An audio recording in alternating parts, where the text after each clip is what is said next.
এখন আমরা দেখব 36b এই প্রবলেমটার সলিউশন। সো প্রবলেম স্টেটমেন্ট কি? Integration of dx divided by √4 3x square. তো এখন এখানে যদি আমরা √a স্কয়ার x স্কয়ার এর ফর্মুলা অ্যাপ্লাই করতে চাই, এটা সহগ আমাদের 1 করতে হবে। তো কিভাবে করব? আমরা নিচে একটা 3 কমন নিয়ে নিই। সো যদি আমরা নিচে একটা 3 কমন নিই, তাহলে আমাদের চলে আসবে এমন একটা 3 কমন নিলে। তো তার মানে কি, বেসিক্যালি আমরা 4 কে 3 দিয়ে ভাগ দিব। কমন নেওয়া মানে হচ্ছে সেই জিনিসটাকে যেটা কমন নিয়েছি সেটা দিয়ে ভাগ দেয়া, মাইনাস এটাকে 3 দিয়ে ভাগ দিলে তো বেসিক্যালি হয়ে যাবে x স্কয়ার।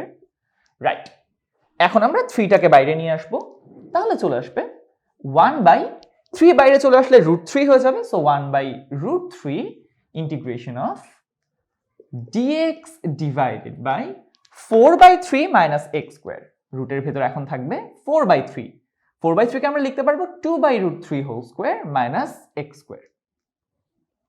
ওকে, সো এবার dx/√a square minus x square এর ফর্মুলা চলে আসলো। আমাদের आंसर হয়ে যাবে sin ইনভার্স x/a। তাহলে sin inverse x divided by এটা ভাগ করলে জাস্ট উল্টে যেয়ে গুণ হয়, অর্থাৎ x√3 ডিভাইডেড বাই 2 এটা হয়ে যাবে। x কে 2/√3 দিয়ে ভাগ করলে হবে x√3/2। তাহলে এবার আমাদের লিমিট গুলো ছিল 0 এবং 1 এন্ড এখানে একটা √3 ছিল। ওকে, ভ্যালু গুলো বসাই। প্রথমে যদি 1 বসাই তাহলে হয়ে যায় 1/√3 ইনটু sin ইনভার্স 1 বসালে √3/2 মাইনাস 0 বসালে তো sin ইনভার্স 0।